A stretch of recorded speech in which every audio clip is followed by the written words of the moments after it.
place to be is living free in Tennessee.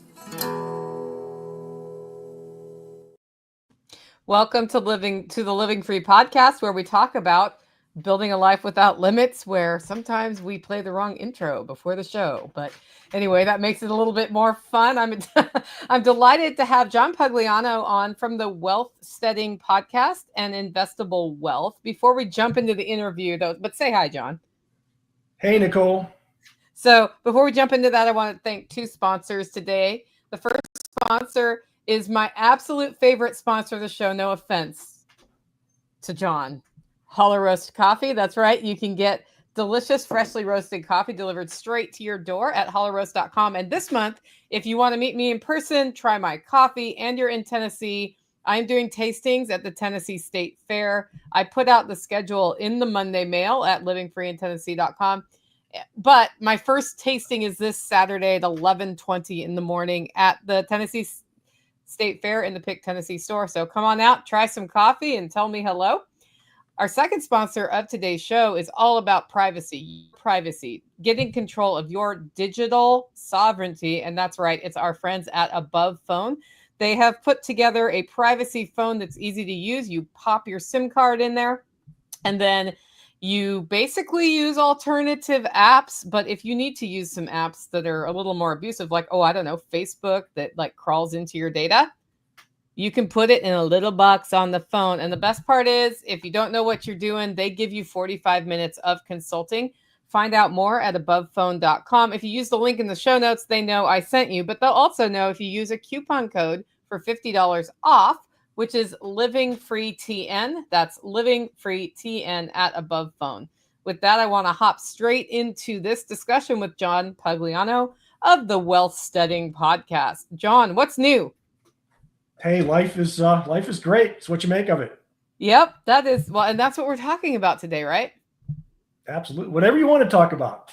I want to learn about baby John, like young man, done with school. You grew up in a relatively poor household, didn't you? I mean, poor's I guess if I was a politician, I'd tell people I grew up in a log cabin or something, but not poor. We were solid middle class, but my father died when I was 6 months old, and my mother never remarried. So, effectively, I was raised on Social Security, from my dad's payout, and he had a little bit of life insurance, and my mom was a beautician. Anybody of my era would know this. She did hair in the basement, for cash. You know what that means? Cash. Yeah. I'd come home from school as a kid, and some people would smell bread baking in their house. I'd smell permanent smell. I knew my mom was in the basement making money, and I'd grab a cookie and then go outside and play. So I mean, we weren't poor, but we would have been much better off had my dad not died at 32 or however young he was. Yeah, that's really unfortunate. Yeah. The one door closes, something else is open. Because I'd never had a dad, I spent a lot of time with my grandfathers, and they were great role models. So, oftentimes people hear me tell stories about my grandfathers, and they were two characters. I mean, I couldn't have had, two more interesting people to be raised around. Yeah. I recently heard you on Jack's show talking about the one who would always stop in at, what was it? It wasn't the VA. VFW, the bar. Yeah. Yeah. Bud. Yeah. Yeah. Bud never drove by the VFW without stopping in for a shot and a beer. And I was with them right from the time I was probably, 4 till close to 12. I don't know, at least 10, 11 years old. In the summer, I'd usually go spend time with him because my mom would be working, and there was no school. So I'd go with my grandfather, and they'd call me a shadow. Everywhere he was, I'd be, there were no seatbelts back in those days, or he had a Dodge, some kind of Dodge car, and I'd be sitting either in the back seat or right next to him, bouncing around in the car, and we'd drive all around town and stop in at the bar probably 10, 15, 20 times a day. Had to have a cigar and a shot and a beer. And it was a little coal mining town. And I learned a lot about building wealth and a lot about life in that bar. And it's funny where lessons come, isn't it? It is. And my other grandfather was almost the exact opposite. He was a little. He was, 5'5" 5, teeny little Italian immigrant, 3rd grade educated, but he was the smartest guy I've ever met. I mean, he was, we talk about homesteading and stuff. Man, my grandfather was, he was born in 1883, I think. So he was like 70 when I was born.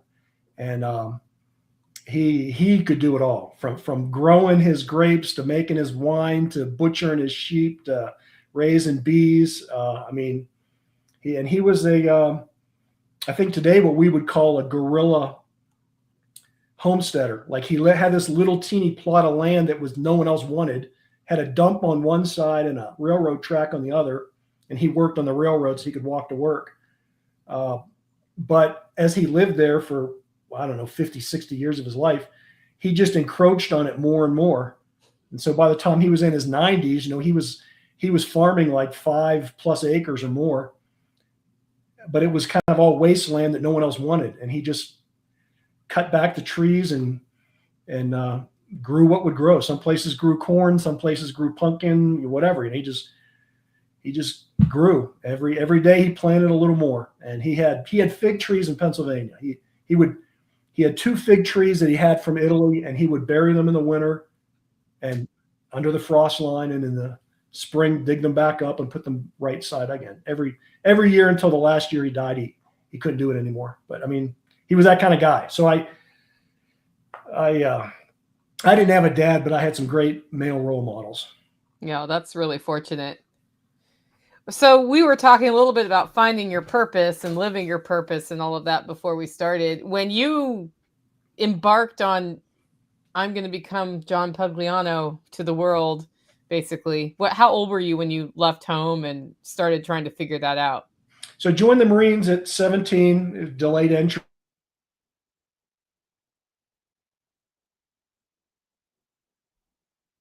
My first airplane ride, people talk about how hard life is today, and it's not like it was hard when I was young either, but I mean, I was never on an airplane. I was going to boot camp when I got my first ride on US Air or whatever it was.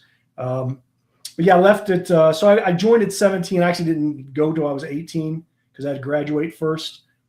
And I joined the Marines because I didn't have any other choice. I mean, I was not good in school. I was bored and didn't like school. I'm a contrarian by nature. I questioned authority. I just, I wasn't dumb, but I just didn't excel, and nothing challenged me. And was basically getting into trouble. And I knew if I went in the military, I grew up in Western Pennsylvania. So this is in the late 70s, 78, 79. So this is when Japan's taking all the jobs. Everything was going to Asia back in those days, not China, but it was going to South Korea or Japan. The steel mills were closing. The coal mines were closing.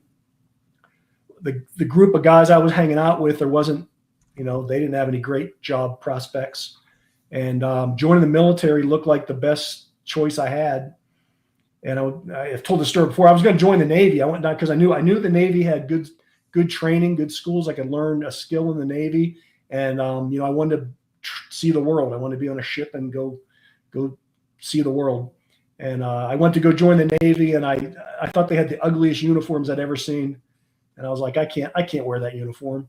And I walked out in the hallway, and there was a Marine recruiter there, and they had cool uniforms. So I joined the Marines. So that's how dumb I was at 17. So you were told you were living your purpose of looking good in a uniform. Wanted to look good, Would you say your experience in the military was your purpose at that point, or was that just something you needed to do to get there?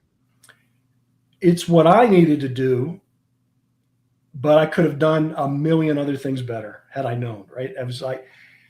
I always say that my career path, people look at me now and they say, "Oh, John, you got this great life." Yeah, I'm a 30-year overnight success, 25-year overnight success.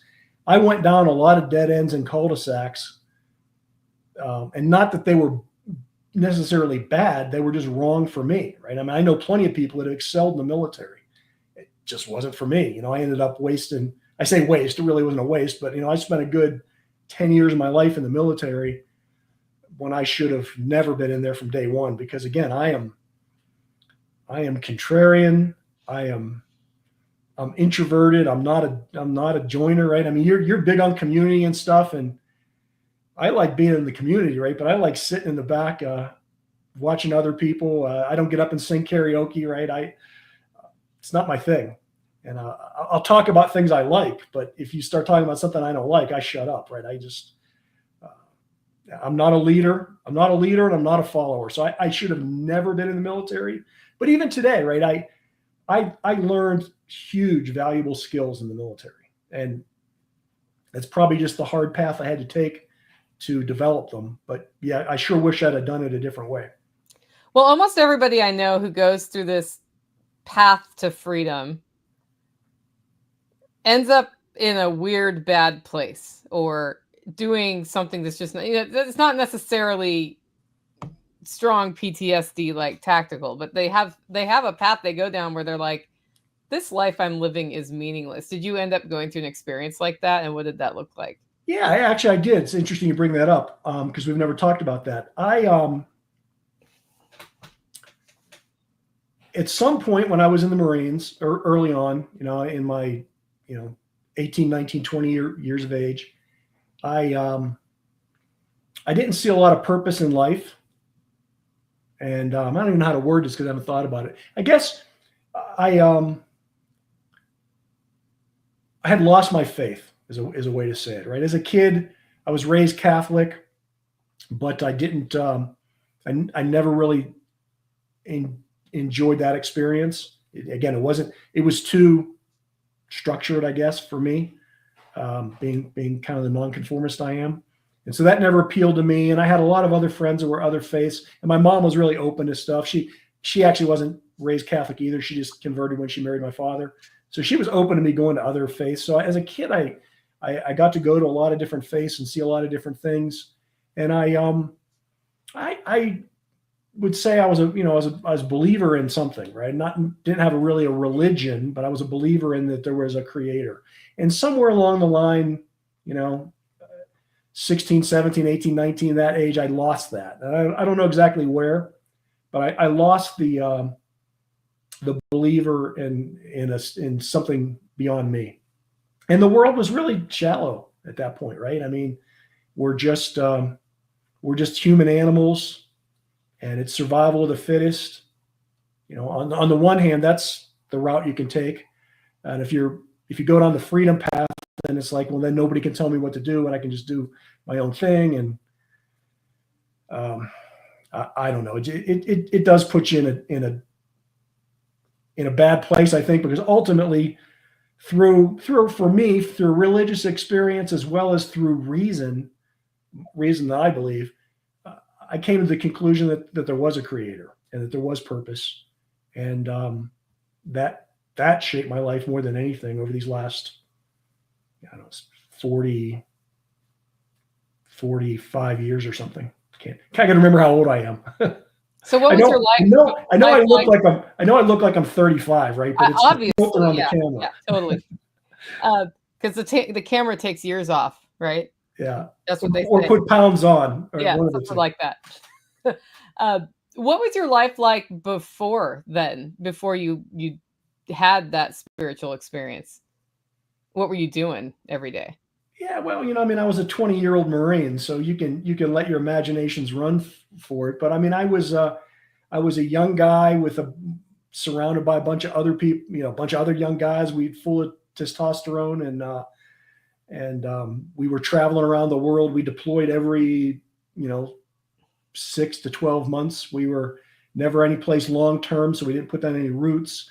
We were always out training. I eventually got into things with aircraft, and I was on an aircraft carrier.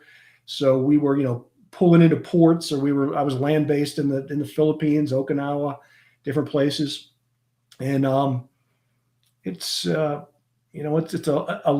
bunch of young guys with a lot of testosterone can find mischief. And yeah. 100%. I'll leave it at that. So yeah, we don't need to go down that line.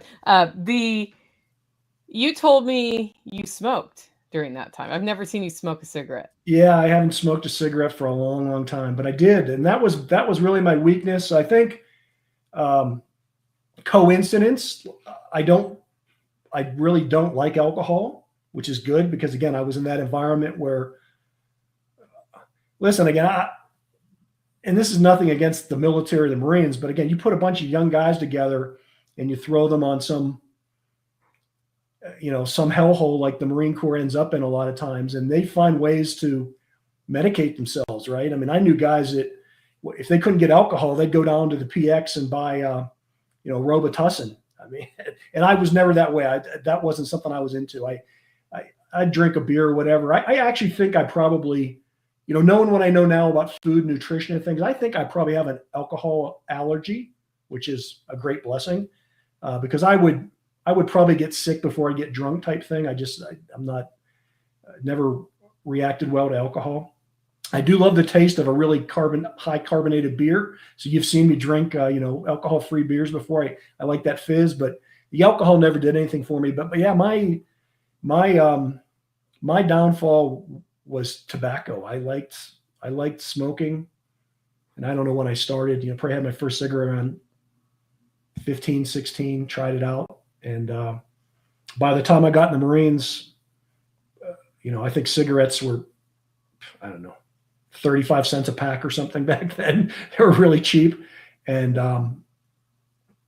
they were readily available, and I could smoke a lot of cigarettes. Yeah. And you told me to this day, when you get up, you choose not to smoke. Yeah, I do. And that's kind of the part about the religion and the faith and things, I think, and probably I thought it at one point, a lot of people don't go down the religious path or a spiritual path because they think it's restrictive. And, I've seen it the other way in my life. When I could do, quote, whatever I wanted to, I chose to do some bad, stupid things, for my health, for hurt other people. It just wasn't a good thing to do. And tobacco was one of them. I would get up and, especially like if we were on a ship or something, and if we got in the field, you didn't have access to certain things, you might be restricted from smoking because of whatever you're around, weapons or, explosives, or you had some kind of security reason, night security. You couldn't be lighting a cigarette up in your foxhole at night type thing. But, guys on a ship, they would, before they ever rolled out of their bunk, right, they would have that first cigarette lit up. I remember a guy that slept across from me. He literally, I would see the cigarette like just sticking up in his mouth in the morning, and he'd have it lit and just wouldn't even hold it, just be puffing his cigarette at, whatever time we were getting up to go work on the flight deck. And, so everybody had a coffee and a beer, or I guess a coffee and a cigarette on the ship, right? There's no alcohol, but you had coffee and a cigarette. Everybody did. And back in those days too, smoking was much more accepted. So it wasn't like restaurants and places today you can't smoke. Back then you could smoke everywhere. Yeah, including I bet even in the military, you can't just sit in your rack and smoke. Probably not today, but again, right there, I mean, we would sit in our berthing area. There was like 87 guys lived in a sardine compartment, right? And we were stacked 3 high.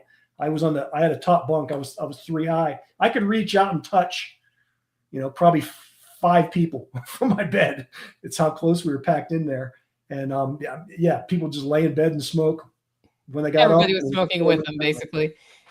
And so anyway, that was the thing, right? That was the environment I was in, and pulling a port, go out to a bar. Again, I wasn't a big drinker, but I could put away a pack or 2 packs of cigarettes at a bar at night, just hanging out with the guys. And had I done that for the last 45 years, I probably wouldn't be talking to you right now, right? I'd have lung cancer and be dead. But I didn't have a choice, right? I got up and I had that craving, and I had to fulfill it. But all these years later, and again, I don't know when I quit 40 some years ago, I still have the desire. Some people say that it goes away. For me, it never went away, right? It was true addiction, never went away. But I make the choice. I physically make the choice not to smoke. I could light one up right now. And I'm not the kind of guy that hates being around it, because I walk that path, right? I'm not going to criticize somebody now that smokes because I did it, right? I understand. I got it. I didn't have a choice. I had to do it. So I don't mind being around people that smoke, but I honestly just make that choice. I am not going to light up. And, it's not a restriction. It's the other way around. When I smoked, I had to smoke. When I choose to not smoke, I actually open myself up to freedom. And I think there's a lot of life analogy in that, right? All the things that we think we choose to do, we really don't. And it's when you put restrictions around yourself that you actually find freedom. That's an interesting thought. So what did it take for a cigarette swilling Marine to decide that's it, I'm changing? Yeah, for me, it was a religious experience. At one point, I had a faith reawakening, and and it was reason as much as it was faith, right? It wasn't like I wasn't like Paul on the way to Damascus and lightning and angels and nothing like that. But don't you wish it was that way though? What's that? Don't you wish that had happened? Oh, it'd make a much better story.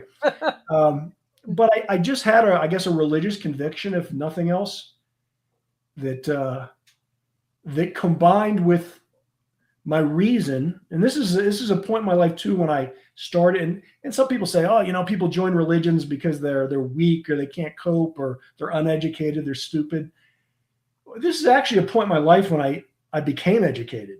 I started on that path. I was a bad student in high school. I don't think I ever read a book in high school, right? I mean, I got by just scanning things and taking some notes here and there. But to read a book from cover to cover, I don't think I ever did it the whole time I was in high school. But when I hit about 20 years old and I was in the Marines, and again, I was looking for some different things. And about the time I had this religious experience, I started reading books and educating myself and everything, philosophy, investing. It's when I read my first investing book was back then. So it really put me on the path that I'm on today. But it was a religious experience that kind of ignited it, or I guess really grounded me. It gave me the foundation. But it was also reason. I mean, I looked around and said, the other side of, again, if there's not a creator, and if you can really do anything you want, and if it's really all about survival of the fittest, then those people should be the happiest, wealthiest people. And they weren't, right? I mean, logic told me that. I could see, I personally have never met a sociopath or a psychopath that's happy, right? So the reason also took me to the same conclusions as the religious experience did. That there was something better to life. There was something beyond myself. There was purpose and reason to life. And once you hit that point, it sounds like you started diving into books and learning about things. How quickly did your John purpose emerge from all of that? Like, what did it take to go from, well, the world is a planned world. Like, what's my piece in this? Was that night and day, or was that an evolution for you? Definitely an evolution, right? But it was an education process. It's because I started so far behind the curve, right? You had to catch up. I had to get caught up, right? Just from my education. I mean, I literally went from not reading anything to starting to read things. And I was on an aircraft carrier, man. I read many of on the 6 months. Well, I guess it was a C for 10 months total. I read a lot of books in that little library, and a lot of them were garbage books. I shouldn't have wasted my time reading, but I didn't know, right? Because I didn't know what I didn't know. So for me, and I'm a slow learner, right? It took, I'm a 25-year overnight success. I didn't figure it out right away, but I was on the path, right? And that's the encouraging thing is I look back now, right? I say, well, yeah, I still wasn't where I should have been when I was 21, 22, 23 and beyond, but it's because I didn't know. And it took me, I didn't know I was an entrepreneur until I was about 30 years old. I don't think I ever heard the word. I didn't know what it was. I knew there were small business guys. I think this is pre-internet, right? This is pre 4-hour work week kind of stuff, right? I mean, they're just that stuff wasn't out there, and you were very limited to access on things, and as we know, I mean, the world is very regulated. Very censored what you see, right? The media chooses to see you certain things. I was raised in that blue collar environment, but my mom always encouraged me, go to college, get an education, get a white collar job, wear a suit and tie at work, go into a corporation type thing. And eventually I did follow that path. Again, once I got through the military, I got an education. I picked up a couple degrees. I went into the corporate world. I didn't belong there any more than I belonged in the Marine Corps, right? Okay, so you went to the military. You're like, nope. Scratch that one off. I'm going to try and be. But you quit smoking, right?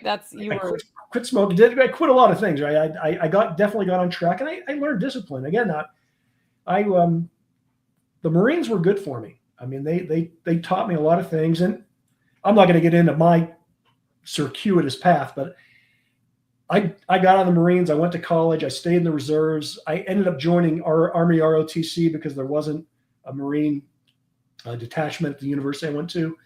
I ended up owning the Army 3 years as an officer. I hated every day of my life. I mean, literally. John doesn't like being told talk about PTSD, right? Military, right? I mean, just imagine like the most nonconformist guy, not only forced to be in the military, but forced to. I was forced to force the military on other people. It was just totally counter to who I was and who I should have been, but I didn't know, right? I didn't know. And you sign contracts, they have consequences, right? By the time they pinned my second lieutenant bars on me, I knew I didn't belong there, but I was stuck, right? Took me 3 years to get out of it.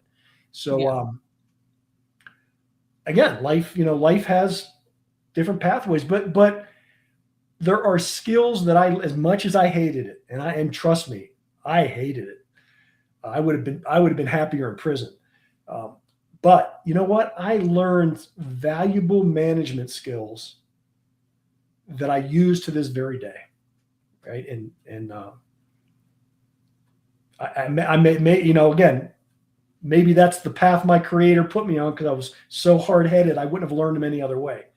So I think it can make lemonade out of lemons type thing. I'm very optimistic on life. I think looking back over my life, many of the wrong steps I took led me to the right destination. I wish I'd have gotten there quicker, but it still got me there.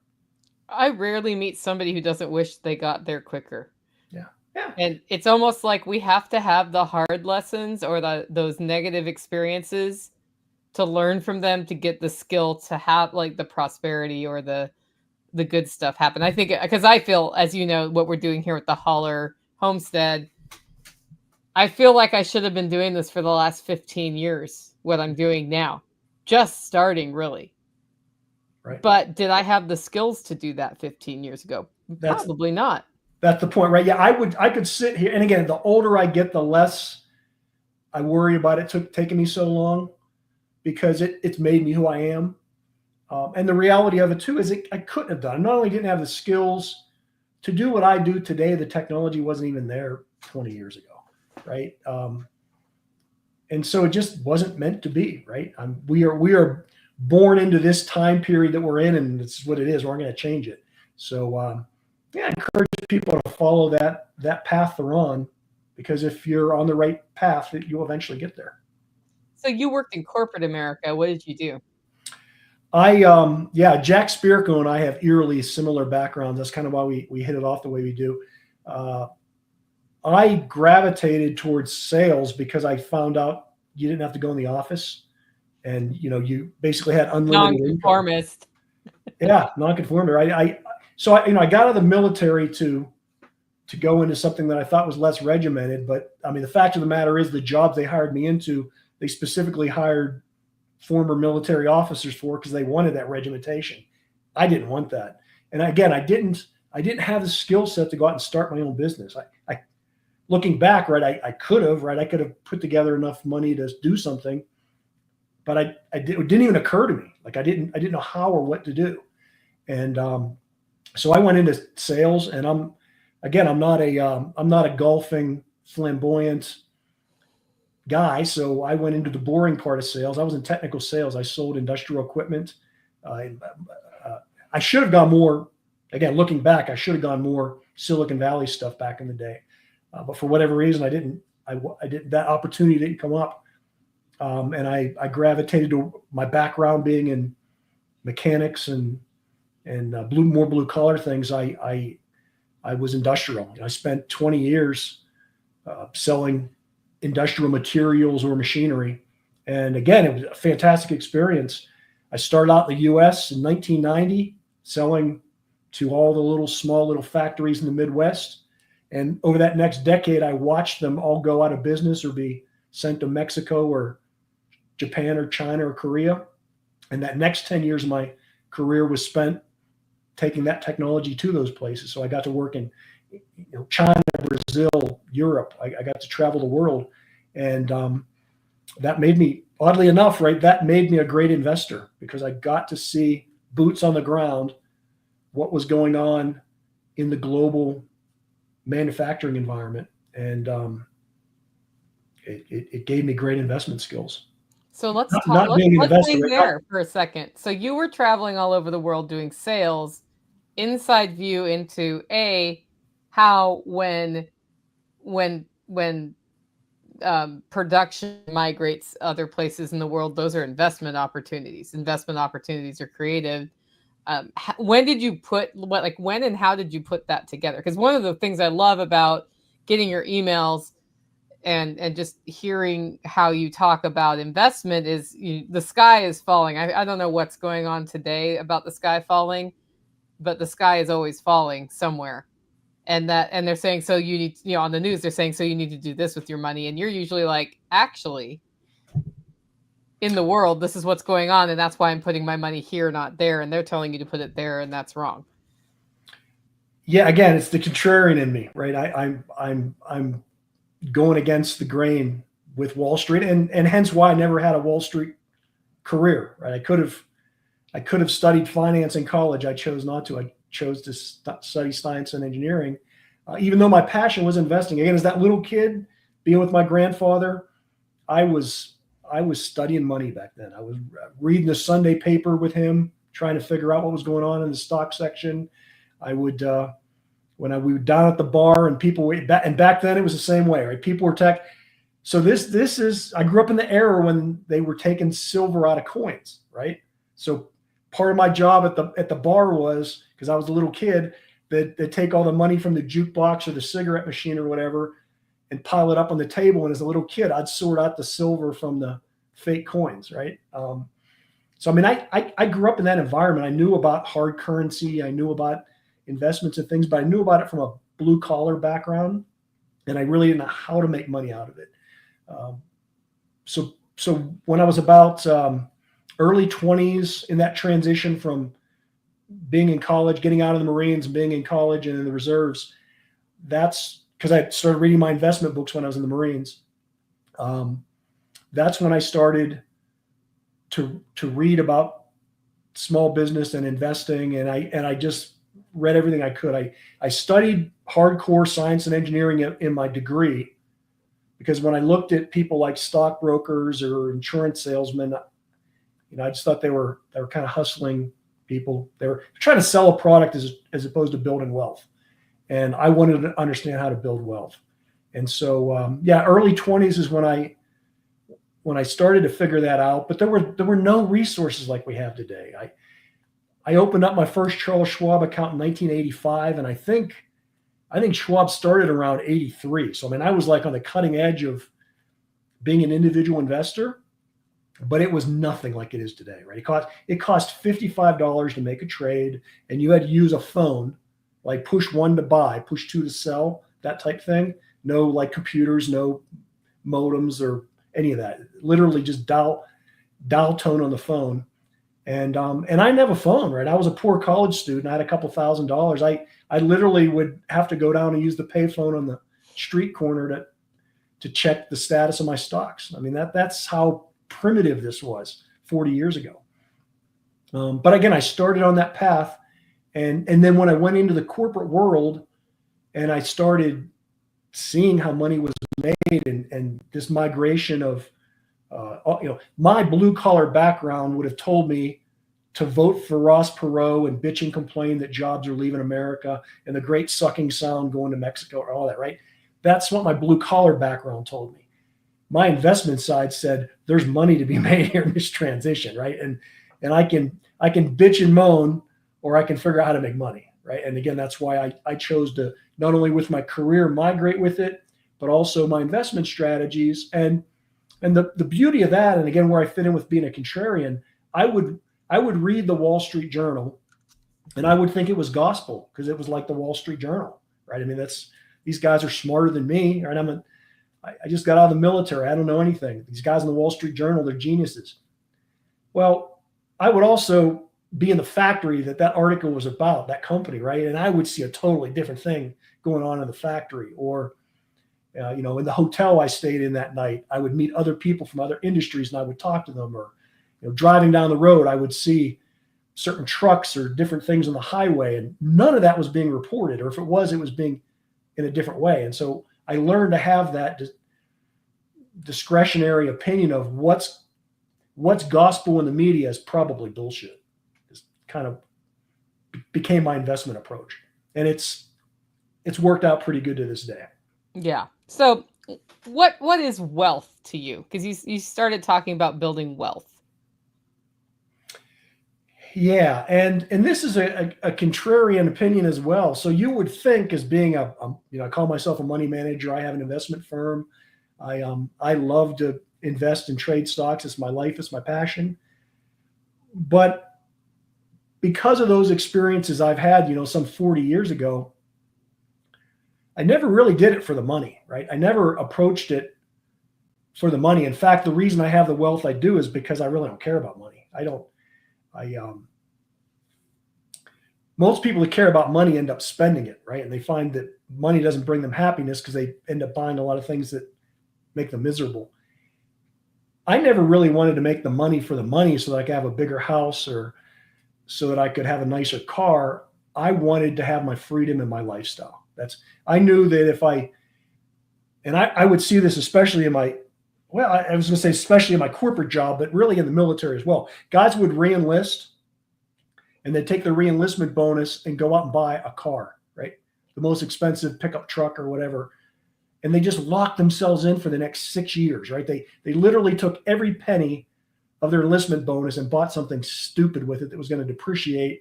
And they were stuck for the next 6 years. And corporate America was the same way, right? Again, being in sales, my boss would call me up. My sales manager would call me up and, hey, you got that bonus. What, you going to buy a boat? You're going to get a bigger house, or, hey, come move by me on the golf course. I'm like, shoot, I'm putting that money in my 401k and investing it, right? Or, I'm not getting into that trap, because that's what happens. You start in a job in Des Moines, and you do a good job and you get promoted, and they send you to Milwaukee, and then you do a better job and they send you to Chicago. And then you do a better job and they send you to Atlanta, right? And then New York, and then Los Angeles. And every 3-4 years you get that promotion, and you go to a more expensive city and you buy a bigger house on a bigger golf course, and you get a bigger car and a bigger boat or whatever. And you're trapped in that corporate world. And again, that wasn't me. That wasn't what I wanted to do. I wanted to earn money so I could buy my freedom. And part of my freedom was a big family. My wife and I, again, another shift that happened with my religious experience and other things is I wanted to get married and settle down and have kids. And that was not on the agenda at other points in my life. But I went down that path where my wife and I got married. She wanted to be a mom, stay-at-home mom. We had our first child. She quit her job, and I tease her, she hasn't worked in 40 years. That's a joke. Don't send hate mail. We made that commitment the first day our first daughter was born, that we were going to live off of one paycheck. And, you hear people say, well, we can't do that.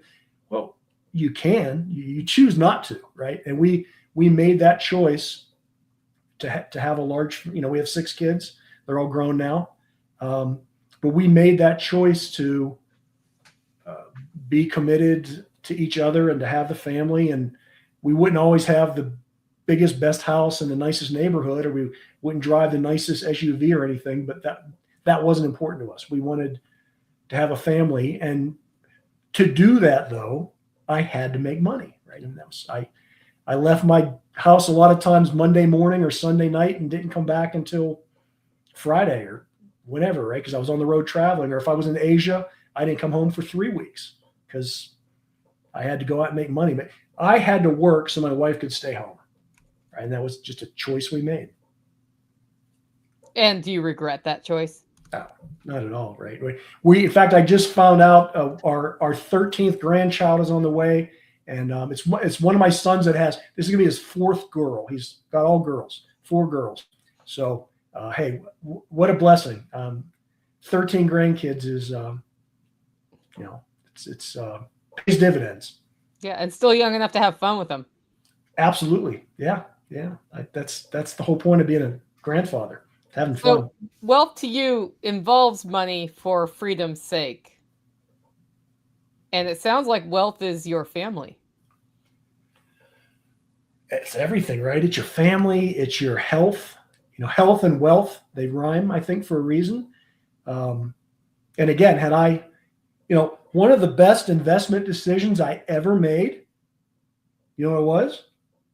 Quit smoking, right? It saved me money, and it gave me my health. Literally, there's no investments I've ever made has been as prolific as not smoking cigarettes. Years ago, Kerry from Strong Roots Resources wrote me an email about how he and his wife got out of debt. And one of his things, he said, he prefaces this with, "This is going to sound controversial." He quit drinking. They both quit drinking, and he said, "It's amazing how much money we didn't know we were spending on beer." And right. When they made the decision to go debt-free and into their off-grid lifestyle now, that was part of the deal. Yeah, again, for me, from a religious experience side of things, I pay tithing, and financially, tithing is about the stupidest thing you can do if you really think about it, right? I mean, it's bad enough the government takes money from you. Like, why would you willingly give it away to something else? But, I save a lot more than my tithe because my faith has taken me down a path where I don't spend my money on things I don't need that are stupid anyways, that take away from my health. So it's not, I'm paying a small sliver of my health dividend to a tithe. I mean, it's actually on an eternal scale, I would say it makes all the sense in the world, but financially on paper, it makes no sense at all. I have a friend once who sat with, I don't know if the word is pastor in his faith, but he sat with his pastor, we're just using that word, and said, I have a problem this month where I can either pay my mortgage or I can pay my tithe. What do I do? And the pastor said, pay your tithe and we'll help you pay your mortgage. That was how that worked for him. And and then they also came into like, okay, why are you in this situation? So there was a community that came in and helped him get to where that wasn't a need anymore. Yeah. So it was, like, think about how hard that is to admit to somebody. Sure. You know what I mean? So it was as a result of his decisions, he had that. It was like, well, I got to talk about this thing I'd rather not talk about. Right. So, I think the other side of the faith journey or whatever, the religious side of things is that, for me anyways, in the path that I chose, I think people see religion as being restrictive, or I guess even from a financial sense that, you have that decision. You got to pay your tithing or pay the mortgage. I've looked at it from a very prosperous standpoint, very optimistically, and not like a prosperity faith thing. I think there's some branded churches that, I don't mean that, but I just mean, I've believed, my life experience has taught me that if you are doing the things that your creator put you on the earth to do, that you're going to prosper, right? It's like permaculture, right? Lifestyle design. You're in permaculture, you're not fighting nature, you're using nature to build abundance. And I think in our own lives, it's the same way. You're working with your creator's plan for the reason Nicole is on this earth is different than the reason John's on this earth. We have different reasons, just like a tomato grows different than a salad, than lettuce, right? It's different purposes, different environments. And the creator put all these different things here to work together in unison. And when I was in the military or when I was in the corporate world, I was forcing myself to do what I wasn't, right? I was diseased, right? I was out of ease because I wasn't doing what my creator put me on the earth to do. And try as much as I wanted to fit myself into that pattern, because that's what you did to make money or what you did to have a career, I didn't fit. And when I stopped doing that, when I started to do what John was, what his purpose was on earth, that's when abundance came to me. And again, not immediately. It wasn't like I became a millionaire overnight, but every step forward took you forward, right? And pretty soon it was 2 steps forward and 3 steps forward. And, I get up every day and literally do what I was put on this earth to do, right? I will never retire. Right? I will, Lord willing, right? If I don't get Alzheimer's or something like that, I mean, as long as I have the strength and the mind to sit in this chair, this is where I'm going to be. Not because I'm a workaholic or because I'm confined somewhere, but because this is my world, right? I love it. I get to work with people to help them build wealth. At the same time, I'm building my own intergenerational wealth. And at the same time, I have ham radio gear right there. And I have a toolbox right there, right? And this is where I manage $90 million worth of wealth in this chair, right? But that's me. That's who I am. I'm a hands-on, blue-collar guy that happens to manage money. So how did you finally figure out what your purpose was? And then what did the transition look like from corporate to what you do now?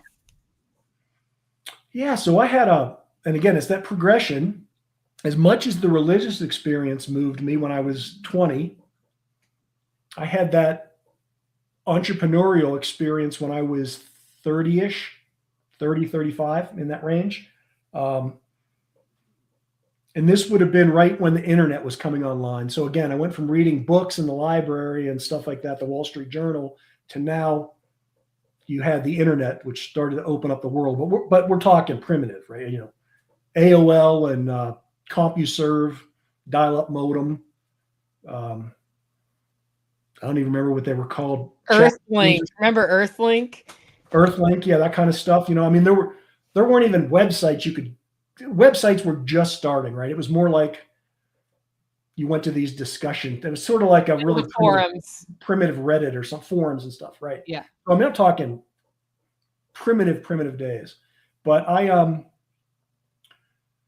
had the epiphany at that point where I knew I was not going to make it in corporate America, right? I was not going to, because up to that point I was a sales guy, and like all salespeople, think, oh, I'm going to move into sales management or marketing, or I'll be a vice president someday.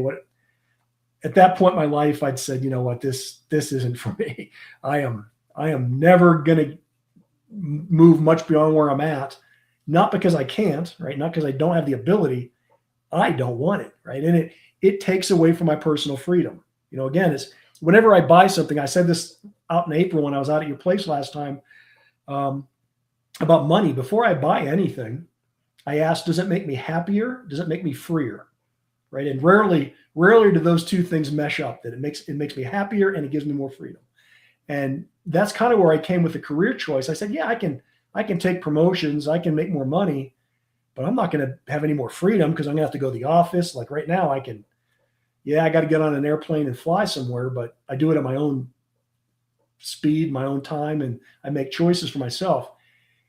I don't want to have people underneath me I got to manage. Right? I mean, none of that fits. It may make me more money, but it's not going to bring me more freedom.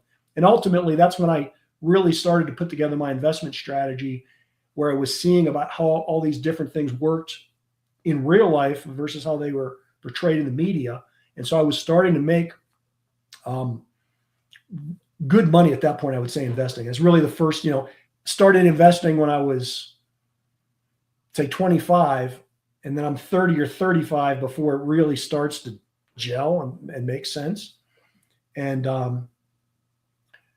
I had an epiphany. I read a quote from Earl Nightingale, who's an old time, one of the original motivational speaker guys from the 1950s. He said that to become rich, you must first enrich others. And that was just like it sounds corny or stupid, kind of like the richest man in Babylon kind of story, but it's that simple, right? If you want to become wealthy, you have to make other people wealthy, right? There's a reason people have to have dollars come your way, is you have to be doing more with those dollars than other people are. And that's not only when I became a better investor, but I became a better salesman. Because I learned the true art of sales, which is not selling stuff. It's not probing and asking leading questions to get them to say yes, right? I mean, my company's forced me to go to all those stupid sales trainings. Oh, I've been to those. Yeah, the way you're a good salesman is you ask people what they want or need, and you figure out how to get it for them. Right? Or you admit that you can't. That's been the or hard you can't, right? Again, you direct them in the path that they need to go get their stuff, whether it's from you or not. And I learned that, and I started being much better at sales. I made bigger commissions, and I applied that to my investing strategy.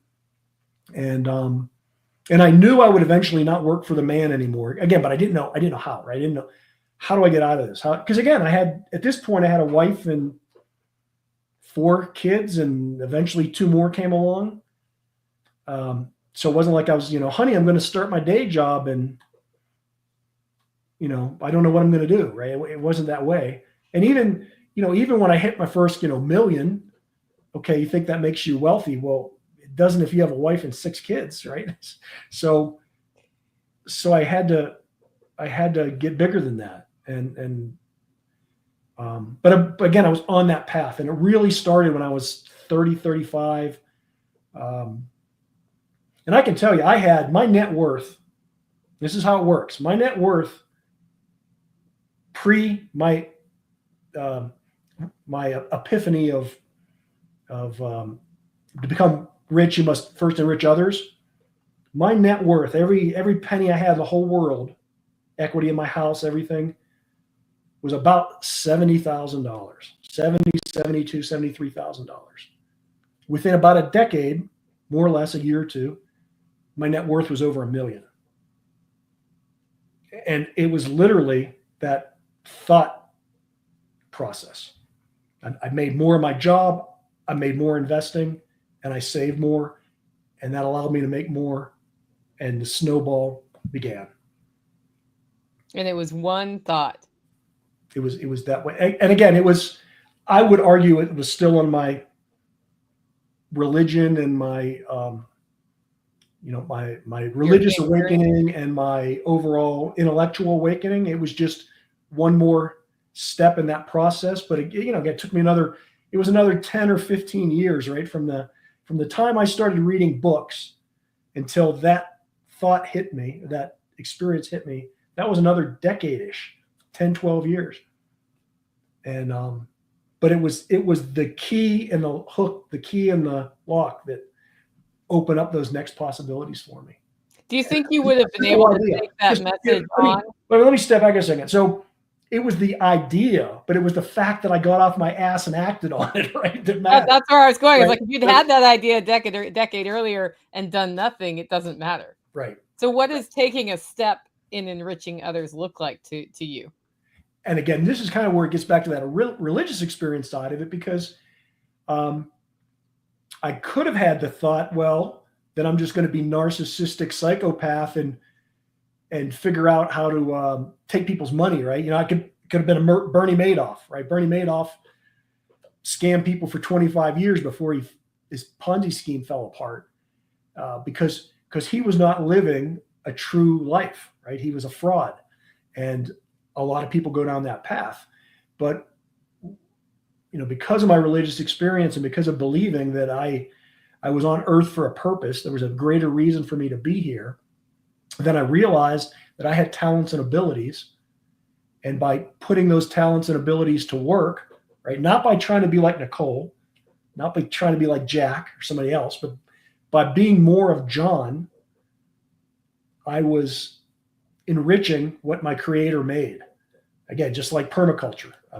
Don't try and plant things that don't grow where you live, right? Figure out what nature is giving you and then work with it and direct energy to it. And as it grows and blossoms, direct more energy to it, and it will create another ecosystem. And it was literally that, realizing that I had abilities and talents that I didn't know I had, and figuring out how to use and figuring out how to monetize them. That's the hardest part, right? As an entrepreneur, whether you're going for a career or whether you want to start your own business, it's the Mark Twain thing. The two most important days are the day you're born and the day you find out why, right? So you're born with gifts and talents and abilities, but then you got to figure out what they are and how to monetize them. And that was the next 30-year journey that I've been on, right? Once I figured out to become rich, you must first enrich others. Yeah, it's funny because my word of the year is enrich. Yeah, perfect. And again, it's different, right? For me, and this is why when I talk about Wealthsteading, I trade stocks. I love the stock market. To me, it's the most fascinating thing in the world. I know plenty of people that have made money in real estate or through Bitcoin or just their small business, right? Small business became a large business.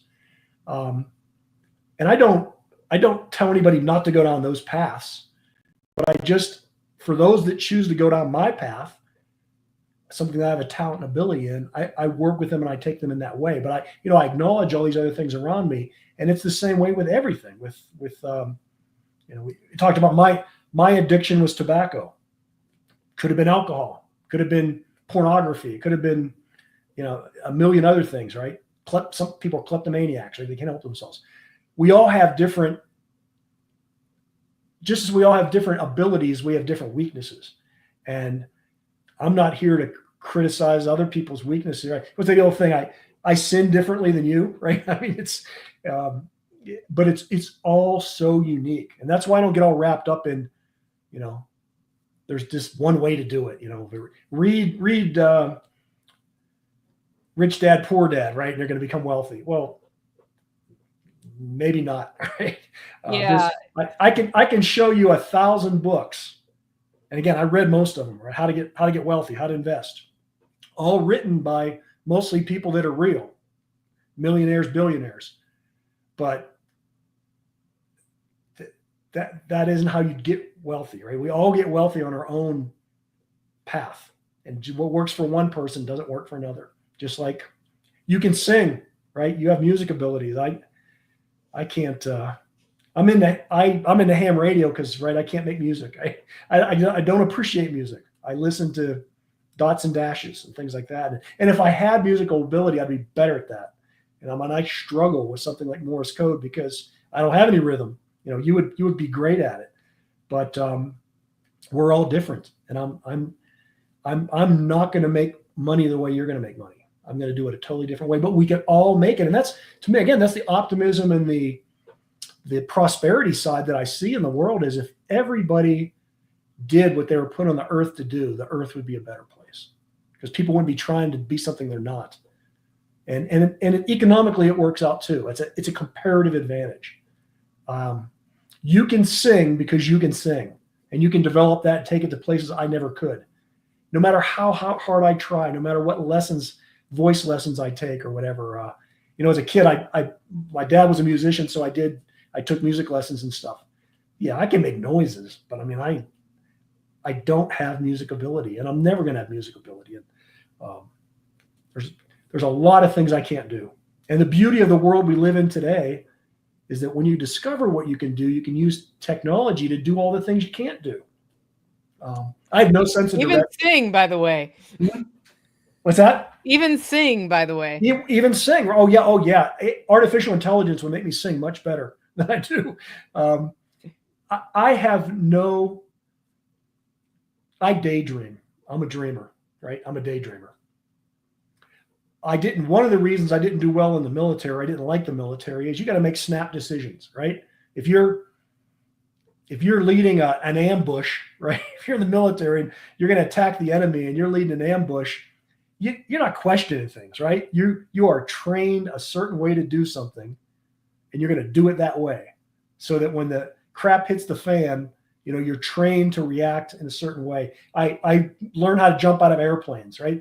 They don't teach you 10 different ways to jump out of an airplane. It's like one, right? You jump out of an airplane, you do these certain things, and you hit the ground safely. And they're drilled into your head from initially standing up and falling over. They literally teach you how to fall over, to then jumping off of like a stool, and then eventually a swing landing trainer, and eventually you jump out of an airplane. But it's very succinct and designed so you don't think, right? You're trained to react a certain way. I like to daydream, right? I'd like to think about 75 different ways to handle an ambush, right? But that's not how you successfully handle an ambush, right? Which is why I don't want to be in that situation. But I'm that way. I bring that kind of stupid thing up there because I'm that way when I drive, right? When I'm driving, I'm not in the car. Like, I'm daydreaming something else. I'm having an out-of-body experience. And because of that, I have no sense of direction, right? I've been to your house, I don't know how many times. I use the GPS every time, right? Because I turning up down that one hill and going around this way and coming down the holler, I have to physically think, okay, is base camp on the left or the right? Is Nicole's right? Because I know they're on opposite sides, but depending upon which way I come in the holler, they're on different, right? And I usually get it wrong half the time when I'm thinking. You're like, oh, there it was. Right. Literally, I have no sense because I daydream. If I paid attention, I'd know, but I literally can't pay attention. But you know what? There's GPS, right? So it doesn't matter. In my early days of being a salesman, I literally had to plot out, if I was going to some factory in Sheboygan, I had to know from the time I get off the airplane, I got to rent a car. I got to get to that place. I got to be there by a certain time. Where's my hotel? And again, there's no GPS. There's no MapQuest back then, right? You literally had to have a Rand McNally map and figure all that crap out. Oh, yeah. I remember looking up the road name, and then it would give you a quadrant, and then you'd be looking at the little square trying to find where that road name was in the square. Right. And, in the military, I would have been like a good artillery guy because I did love because I'm analytical. I did love the little grid square thing, and I could pinpoint exactly where I was at on a map. But, ask me to remember the big tree and the stream and the creek, and God, there was a creek that we crossed a creek. I was somewhere else. I was dreaming. I'd never even noticed it. But that's the point, right? I never tried to improve my directional ability when there's GPS. Like, why would I? Same way with things I don't want to do in my business, right? I'm not I'm not an accountant, right? So I farm that part out. I don't do that. I don't do this or don't do that. I do what I'm good at. And again, it's my God-given talents and abilities that are somebody else that has those accounting skills. That's their God-given talent abilities. They're going to become enriched by helping me with my inability to do that. And success is literally that simple. Even on an interpersonal relationship, right? With all the things that our relationships, the people we get to know, the places we live, if you align with what you really value with those people around you, you'll be so much happier, and you'll bless their lives and they'll bless yours. It's funny how that works. Okay, so you're coming to Self-Reliance Festival in October. What are you speaking on the stage about? Yeah, so what's that going to look like? So yeah, my title, unless it changes between now and then, but for now, my working title is Trade with Other Tribes. And actually a lot about what we're talking about today in terms of success, but in a contrarian way. You often hear things about, no pain, no gain, get out of your comfort zone. Well, that's true to a point. But again, like we're talking about, okay, I'm right-handed, and my camera's probably backwards here, but I'm right-handed. That's this hand. I could do things with my left hand, but it's so much easier to do them with my right. Okay. Now I could get out of my comfort zone and I could learn to shoot a pistol with my left hand, and I could maybe learn to throw a ball, which, man, that just feels so. I can't tell you how bad that feels as compared to this, right? I mean, think about this. I have to physically think about throwing a ball with my left hand. I could get out of my comfort zone and I could develop my left hand. And if I ever had a stroke and it paralyzed the right side of my body, maybe I'd have to do that. But why? Why would I do that? What's the point, other than if I had a stroke, right? I mean, what's the point of spending all this time developing my left hand when I can do things so much better with my right? So, and I use that as an analogy from getting out of your comfort zone. Maybe the reason you're in that zone is because it's where your God-given talents are, right? That's where your abilities are. So the trade with other tribes thing, where I'm going to take that, is that don't get out of your comfort zone in terms of what you do, right? Your God-given talents are what they are, and you're not going to be better trying to change them. Develop them. Don't change them. Stay in that comfort zone. But the comfort zone you have to get out of is the societal one. We get stuck in our tribes. And again, this is something I learned the hard way because I'm introverted, and I'd much rather sit home and read a book than go out and talk to people, right? It's just the way I am. But you develop success and connections in life by not sitting home reading a book, but by being out interacting with other people. And so the comfort zone I think you have to get out of is your tribe. You don't want to leave it because it's your tribe. It's your tribe for a reason.